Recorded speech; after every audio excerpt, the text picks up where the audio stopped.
people or technology? People are going to be replaced by technology. Should we choose people or should we choose technology? And I say I live in the and. People and technology can coexist together. The things that can be done by technology, we let technology do it in order to augment work. Welcome to Season 10 of CX in the Wild. 10 seasons of conversations with the visionaries who are reshaping the world, one experience at a time. This season, we go further into the minds of those who challenge the status quo and reimagine what's possible. And now, the adventure continues.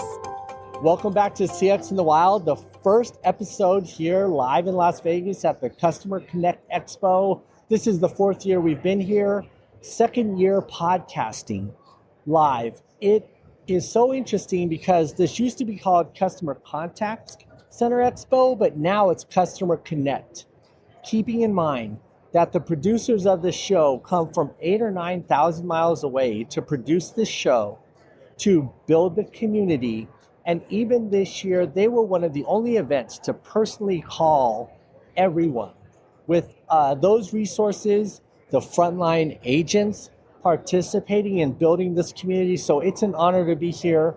And it's an honor to be here with my first guest for the show. And I always like to start the show with just asking you, if you wouldn't mind telling the audience who you are and what's keeping you busy these days. What's keeping me busy? So my name is Kalifa Oliver. I'm an executive advisor and I'm an experience coach. I'm very focused on employee experience. What's been keeping me busy and up at night these days? It's looking at how technology and the people work together. It's really trying to understand how emerging technology and the human and people-centered experience can be designed strategically using data-driven approaches, but looking at people-centered design in order to make work better for everybody. So that's what I've been focused on, speaking on it, developing it, designing it. Now, if you're speaking on it, because certainly I think that topic is a big topic these days, and everybody has a hot take on it. But if you're out here talking about it, what is this? What's your secret sauce? What is this insight that you have that is so compelling that people need to see you on stage? So the biggest thing, I'll answer that two ways. So I'm a cheat a little bit, right? So I'll answer that two ways. One, I work in the and.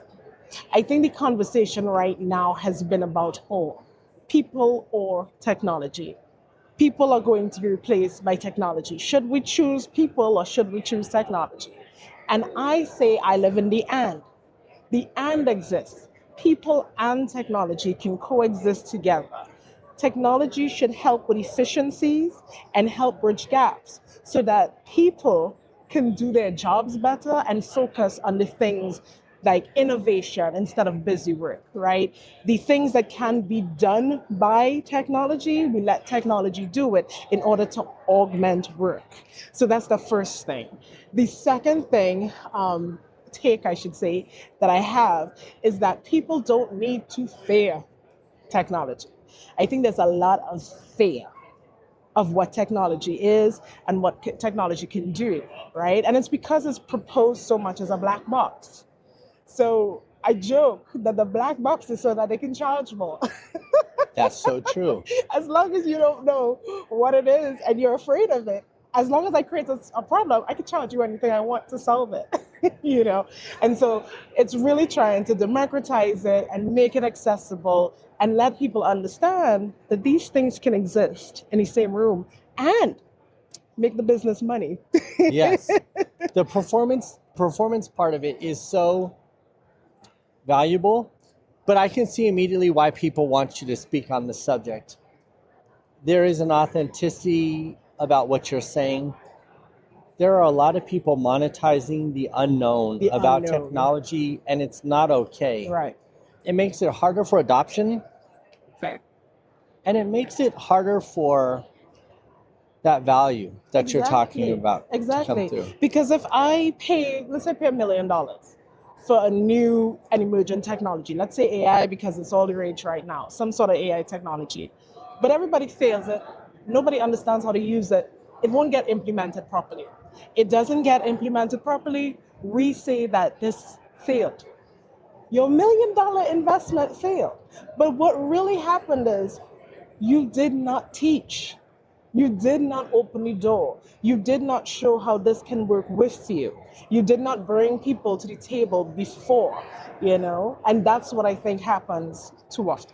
It's very true that education is so powerful, but also transparency. Yes. And I think you are talking a little bit about transparency. I have a friend who says, honesty is when you tell me the truth about questions I ask you.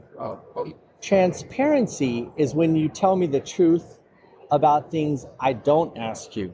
Yes. And that doesn't happen a lot. And not because maybe people don't want to, but to be real, on some of these AI technologies, I don't even think the people who made it know anymore. And that's okay. They don't know. But I think there is a lot of transparency that needs to happen in our industry. People are monetizing the blind spots, and I think some people think they get it when they don't. They don't. There's so many leaders that I interact with, coach, advise, that when it really gets down to when I break it down, it turns out they just didn't understand the technology to begin with, right? And one thing about executives, I love them, right? But many of them, they don't know what they don't know, and they won't admit to what they don't know because we've kind of put them in a situation where that's a weakness. Some of the best leaders I've worked with are the times they'll say, I don't know what you're talking about. Yeah, I don't know what you're talking about. Tell it to me like I'm a child. And that's what I always tell people. When it comes to technology, when it comes to data, when it comes to statistics, toddlerify it. The way I would talk to my kids, right? My youngest is now 5, and I learned that. When you interact with a toddler, when you interact with a small child, the one thing they will do is they will why you to death until they understand. And when they understand, after making such a big fuss, they go, oh, okay. Yes. They move on. Executives won't ask that many whys. So you have to think ahead. Let's unpack that. I hear your accent. Where's your accent from? Trinidad and Tobago and Caribbean. Okay. In the idea of helping people learn, I'll just say this. One thing I learned in my social media posts, when I was using ChatGPT, when I started saying, could you write this at an 8th grade reading level? It got people engaged so much better. So there's some truth to that. One of the things I also see about what you're saying from a global perspective is I've come to understand that customer experience performs worse in Western cultures and Western governments, because Western philosophy, it has a fear factor. Yes. That's part of its doctrine. And when you leave the United States or Western corporate anxiety, punishments, you do get to experience other countries who failure is replaced with learning. And so they're not punished or reprimanded for a unmet expectation. They're met with additional resources to solve the unmet expectation. And it's just interesting how different cultures respond to it. But you also have internal cultures, as you're saying, educating people, bringing them along. And can I just ask you, just keep it real, or don't. You can just say pass. All this talk about AI and magic technology, executives, business people, startups, founders, I don't think I've ever seen a single AI or technology founder. Now, this doesn't mean it doesn't exist, but I've not ever seen one of the most recent ones who are like talking about this. I don't think I've seen any of them with content where they go into a call center or sit with an agent or do the agent's job. And what's fascinating about that is not just the commentary on the truth. how do they think all this magic technology How it is works. going to go into the actual system of humans? Right, right. You know, I heard a quote recently that I use all the time now. It's the idea that right now, AI is the solution that is constantly searching for a problem. When it comes to AI, we go backwards all the time. We say, oh, AI, we're going to buy this new tool. But we have not figured out yet what we're trying to solve with this tool. Do you need it? Do you need it? If you need to do foundational work, your issue is not AI.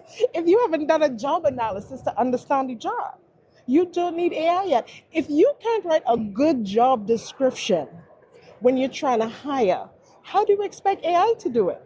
Who's training that model, right? In so much cases, AI is statistics in a picture frame that's very pretty. And then you buy it, and you know what you do? You put it up in your basement, you put it up in your attic because you can't use it. No. You can't use it. I find it interesting how many people I see get up on stage or even talk about it in passing. They talk about how AI is going to replace call center agents. And what I think is, have you ever done a call center agent job? You don't have AI can't handle it. But we Like, have evidence of this. This happened with Klarna. tell me about it. So the CEO of Klarna made an announcement. He was going to replace a whole bunch of people in these centers with AI. They're like, AI can do the job. He has recently come back out and said, okay, we're going to back off of AI because as it turns out, your customers need context, right? You have implemented the system without the infrastructure and the learning yet. You can't just go in and put AI. It's not a magic pill. It's not. I tell people all the time, I work with data all day long. I am not a wizard. I don't make wizard money. Yes, it's not an answer. But I think what I'm also reaching for is, if one of these people had ever sat in a call center and would just for an hour, they would realize that the agent jumps between multiple applications across multiple conversations at once. Now, yes, maybe they're all getting recorded in the back end, but the jumping from application to application, in and out of authentications to know your customer and to fulfill that job, that AI doesn't just float on top as a No. magic halo of No. AI. No. And No. so I think that there's a real missing education piece. That's what I was reaching for. Education And for leaders. design, to your point. And design. And design, because you're designing to theory, and you're designing to a theoretical problem. So, for example, you might think that you're solving a problem because every time you call a call center, you have an experience. But there's somebody on the other end of the experience, and you're designing a tool for them. But you haven't talked to them. You don't know what's going on with that. So you're designing for a theory. And if that theory doesn't hold, because it's easy to sell, right? Because everybody's been a customer like, oh, that makes sense, until you go in the back. And there's too many people designing tools theoretically, when all you really need to do is spend some time with people who've been there. Even in my job, I go where the work happens because it helps me understand it. The rule I tell people in every one of my talks is this: when you work with data, be it basic statistics, AI, natural language processing, LLMs, the most important skill you need is humility. That is your most important skill. Assume you do not know anything. In the room you go into, you just know maybe the most about data, but assume you don't know. I think if more people went in with that humility first in design stages, we'd get better tools. You know, you make me think of this metaphor. It's almost like AI is the most comprehensive dictionary ever. And people are like, you know what? I read this textbook on physics, and there's so much great stuff. We can go to the moon. We can do all this stuff. All we need to do is get us one of those dictionaries. Think about Google. Right. How many times do we have to tell people, go Google it? Yeah. You have all of this in front of you. Google it. What am I going to tell you to go Google it? Yeah. And so let me, I'll say this other thing, which is on this whole idea of understanding the role of AI, the data. There's a lot of data sovereignty issues happening now. Yes. We see that in the news, but on the topic of AI in the call centers, I'll tell you what I'm doing, just sharing with you. Yeah. Last year, I hit an all-time high performance mark for one of my collaborations in the industry. Financial performance, unheard of metric. And I did it with AI. And you know what I did? Because I have a call center myself in Africa. I have agents because I didn't want to be one of these guys who talks about this theory. Right. I'm like, unless I know. Right. So I have and what I did, because I'm in the wild, I'm unorthodox.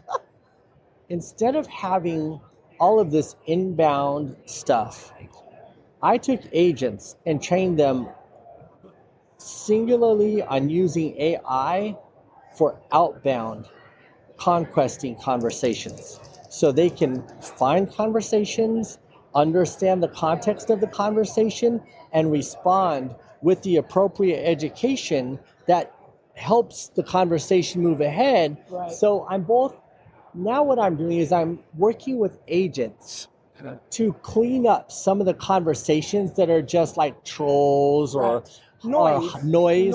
So I literally have agents going out into the internet, cleaning up noise using AI.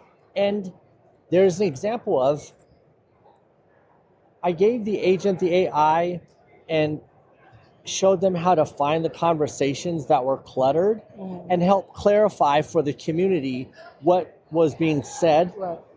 And it's been hugely successful. Right, because you were solving a problem, right? You had figured out what the problem was that you were trying to solve, and you're solving it from the perspective of both sides.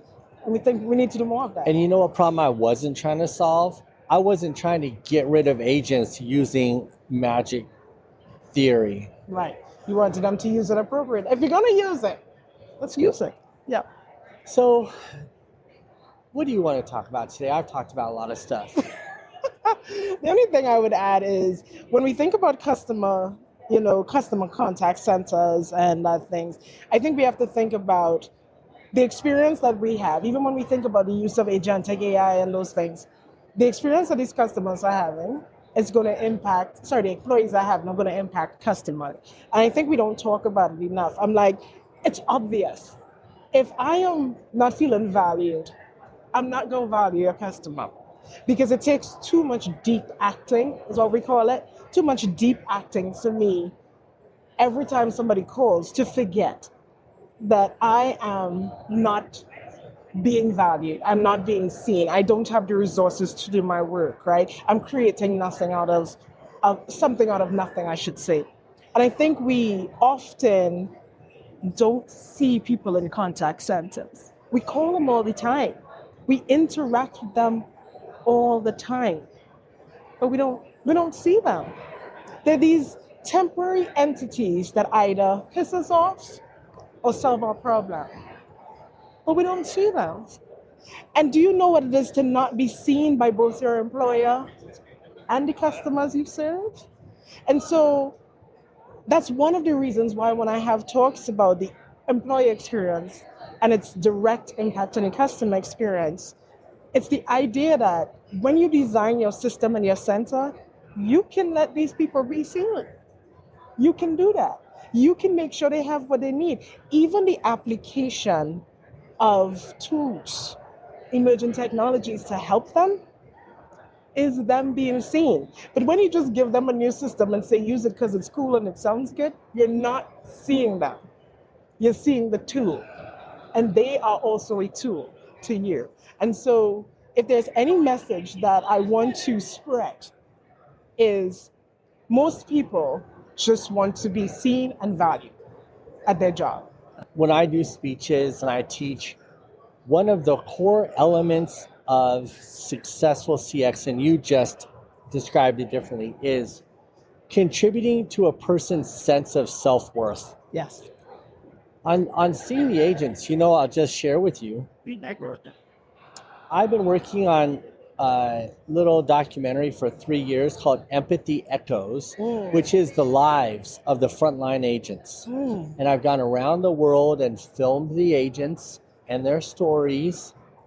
And I was going to try to get it out a year ago. And then last year I tried to get it out, and it just, these productions take longer than you think. Right. But it'll come out when it's ready. It'll come out when it's ready. Guess what? It's coming out. No, I haven't had a chance to watch it, but I got the 1 hour rough cut last night. Yeah. So I am it's downloading, but it is, I'll share it with you as it drops, because it's all the things that we talked about, the human element. I appreciate you coming to share your voice with me at the event today. And I always value the unique perspectives and things that people bring. Is there anything you'd like to share with the world? You can say it to this camera. Maybe we'll cut it up into some short form content that you can repost. But if you have something you want to say to the world, please share your voice. Yes. The one thing I would say is that the employee experience is a hidden product that most organizations have. It's the other thing you sell. And when somebody applies for that job at your organization, you're selling that product to them. Okay. Your employees are also your customers. Sometimes they're your best customers. Right. Always remember that when you design work. I am not mansplaining, just so we're clear. You are so more right than almost anybody ever thinks about. And I will give you an example for the audience, just as a proof point to how powerful what you said is. I worked for a national food chain. And this was like, I've been in this business for like 35 years. So this was like 20 years ago.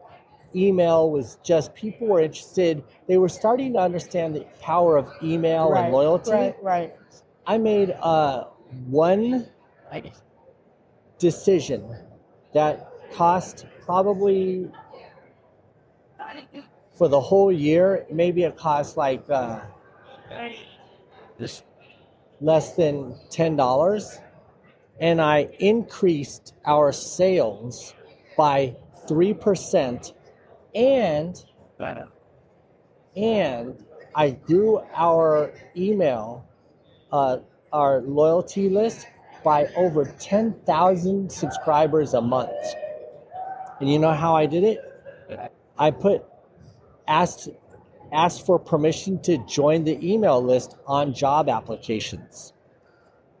Because what I knew is they were within a 5-mile radius. And because they wanted to work with us, even if they didn't get the job at that time, they knew that there was a potential they might, but they went there because they liked our food instead of the competitors. Exactly. And as long as we were gracious about, hey, not this time, but we got your thing on file, some more openings, and it drove revenue, because your employees, there's a reason they tried to work with you in the first place. Yeah. People miss that. So, yeah. All right. Well, thank you so much for being on the show today. It's been a pleasure.